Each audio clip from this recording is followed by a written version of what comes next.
Bonjour à tous. Alors aujourd'hui j'ai décidé de faire un petit atelier coulage de plomb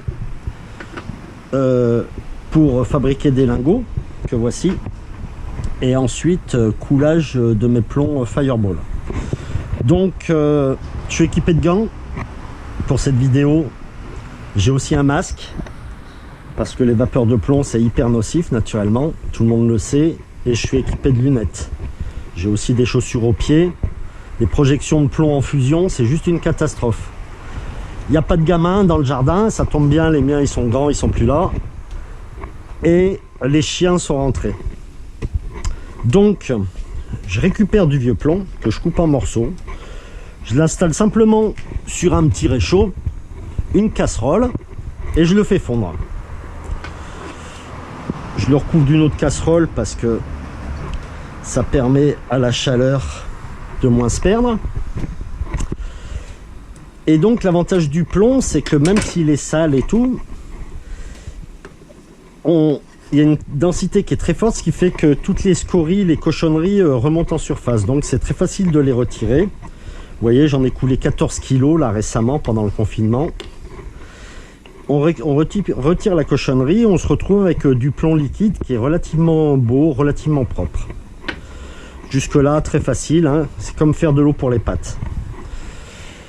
Donc j'ai acheté des petits moules qui font 250 grammes chacun. Ça permet de couler mes petits lingots, donc toujours avec énormément de précautions naturellement. Hop, on prend sa casserole, on fait couler son plomb, un lingot, deux lingots, 3. Voilà, et il n'y en aura pas assez pour le quatrième. Je vais couper mon gaz. Voilà, on va laisser le berzing refroidir, considérant que ça va quand même relativement vite. Et à la sortie, vous vous retrouvez avec ce type de lingot fini, 250 grammes, du plomb relativement pur, hein, ou au moins épuré, hein. Voilà, joli petit plomb prêt à l'utilisation. Joli petit lingot, pardon. Donc mes lingots qui ont été coulés à l'instant, là c'est simple, hop, tac, tac. Voilà, il n'y a qu'à laisser refroidir, on se retrouve avec des jolis petits lingots. Une fois que ceci est fait, j'ai acheté un vrai four à plomb, parce que pour couler, le faire à la louche et tout, c'est quand même pas gagné. Donc j'ai un moule. Ce moule, il est en deux parties naturellement. Il permet plusieurs grammages de plomb, hein. Là, en l'occurrence, il y a 180, 140 et 90, si mes souvenirs sont bons. Et donc, dans ce moule, je vais insérer une agrafe d'un côté du moule, mais je vous montrerai ça une fois démoulé, qui va servir à accrocher le fil, et une autre agrafe qui va servir à tenir l'hameçon qui sera mobile. À la sortie, ça vous donne ce genre de choses. Voilà. La pâte bleue, c'est de la cire qui sert à bien maintenir en place mon hameçon et les petites agrafes. Donc je me présente sous mon moule, j'ouvre la vanne, je fais couler. Hop, c'est fini, j'arrête. Naturellement, eh ben, on va laisser refroidir 5 minutes. Et après, on va regarder le résultat. Ce faisant, une fois que les plombs sont coulés, après, il y a des moyens de les peindre. Il y a des peintures en poudre qu'on fait chauffer, qui viennent plastifier. Moi je les laisse brutes. Honnêtement, Je pêche entre 8 et 14 mètres de fond, donc qu'il soit brut à mon avis, ça n'a pas une grosse importance. Je mets quand même un petit signal œil. Alors ceux-ci j'en ai plus, c'est ceux que je mets habituellement, mais en signal œil il y a vraiment le choix quoi.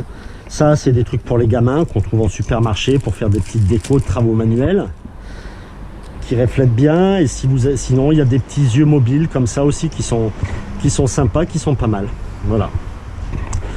Donc je vais couper ça aussi pour l'instant.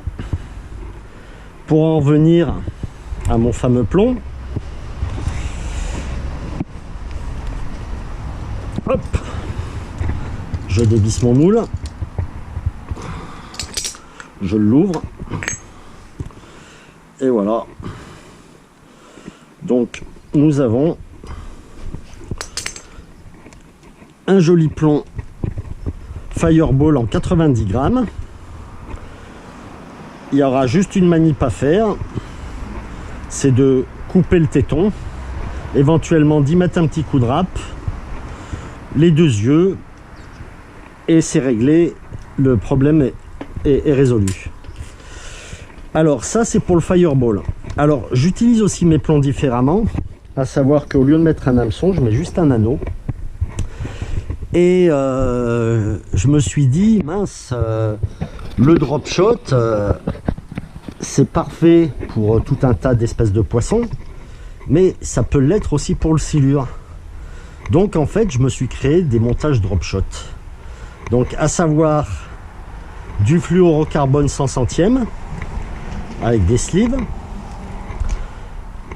un émerillon potence de façon à ce que le poisson puisse tourner librement. Toujours pareil, du fluorocarbone 100 centièmes avec un triple. Moi je prends toujours des honneurs, hein, des honneurs ST et tout, je pense que c'est les plus piquants, les plus costauds. Un gros hameçon simple sur gaine rétractable avec une petite bille silicone, ce qui me permet de faire manœuvrer et de faire mon réglage en fonction de la longueur de mon poisson. Donc là on vient à la ligne, là le poisson navigue gentiment autour. Et là, un cassant en 50 ou 70 centièmes avec, là, vous voyez, un plomb de 183 grammes. Donc là, c'est un montage déjà pour un joli chevenne. Donc j'ai mis à peu près un peu moins d'1 mètre. Donc mon poisson, je le fais travailler à 1 mètre au-dessus de la surface. Et ça a l'avantage par rapport au Fireball. Le Fireball, le plomb est dans la gueule du poisson. Donc ça le fatigue très vite, ça l'abîme, ça l'use. Tandis que là, le poisson est entièrement libre, comme sur un montage drop shot classique, et c'est le plomb qui tape le sol, et du coup, les vifs restent actifs beaucoup plus longtemps, et bah, c'est d'autant plus attractif pour le silure. Donc, maintenant que ça refroidit, comme on a fini ça, je vous montre juste le moule. C'est très simple, 2 parties avec des tétons. Hein, on les fait joindre. Comme je vous disais, ma petite pâte bleue, il suffit simplement d'en mettre ici. Vous mettez votre petite agrafe là. Tac. Voilà. Vous remettez de la pâte bleue de l'autre côté, ici. Vous mettez la seconde agrafe ici. Voilà.